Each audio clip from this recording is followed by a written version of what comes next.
So yun po yung bahagi na papunta sana dun sa may bahagi ng Minalin, no? Ito po yun sa may bypass road ng Lubao, Minalin, Santo Tomas bypass road. So yan. So yan po yung mga tambak nila mga buhangin. At dito ang bahaging ito, nilalagyan na nila ng ito kanal. Parang bypass ng kanal, no? Papunta dito sa ilog. Yan. Yan ilog na yan dyan. Yan. At yan yung kanal, no? Kumukross yan doon sa hanggang doon yan sa doon sa kabilang dulo. Yun, no? Sa dulo yung saan papasok pag papunta ka dito sa may bahagi ng ginawang bypass.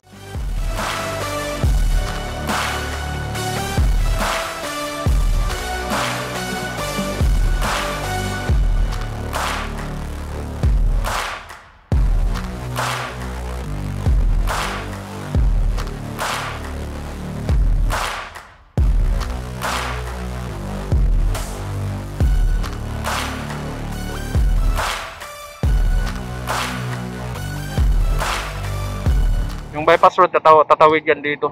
Yan, so papunta na yan doon sa may Inlex, yung bahaging yan.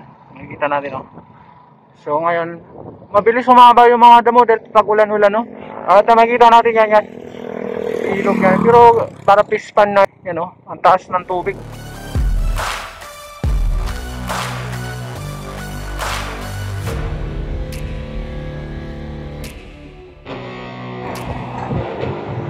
Yun, pagpasok na dito sa bypass road, ito na yung makikita natin. Yan. So ito yung napunan natin dati,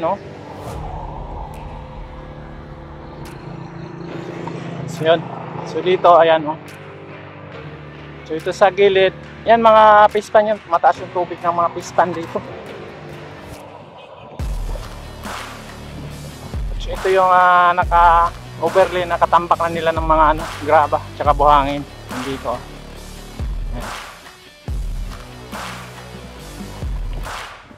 So yung nakatambak ng dito sa kabila, ayan, tumataas yung tubig dito sa yan, kita natin dito taas ng tubig. At yung sa kabilang side dyan, mayroong pispan dyan, umaapaw yung pispan doon sa kabila, kaya maraming tao dyan sa may ilog. So yun, papunta na yan doon sa bahagi ng Inlex, yung na yan.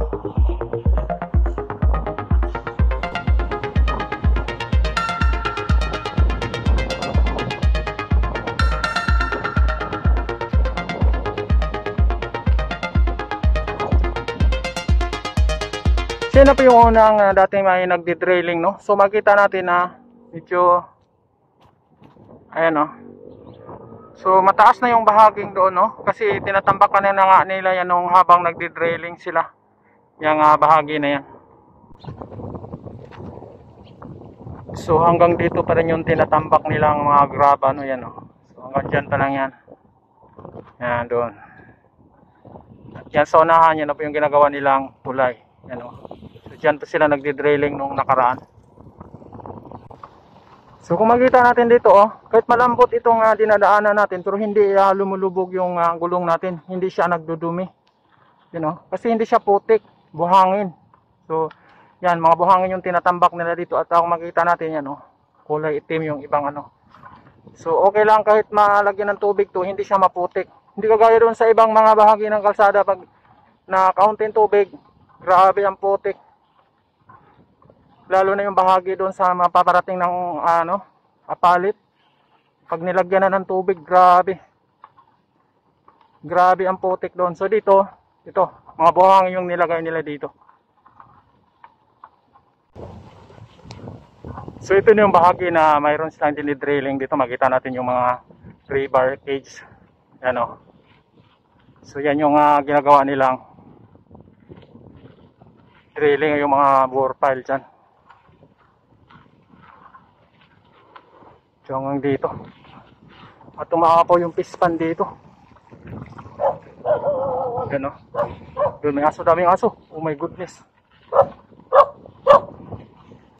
Daming aso.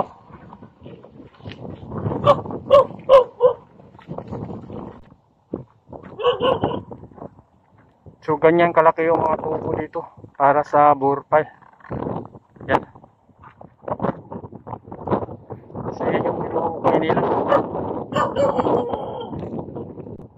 So hanggang dito lang tayo, hindi na tayo makatawid doon sa kabila dahil puno ng tubig o umapaw yung pispan. Yan.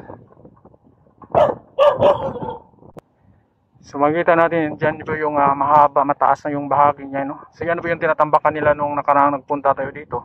Yan. At dito hindi tayo makatawid dahil umapaw yung pispan, may tubig yung dadaanan natin. So titignan na lang natin doon sa anong bahagi dyan sa kabila. So ito yung pispan. Ito ilog na kasi ang mga yan. Yan. Magkabila ilog yan.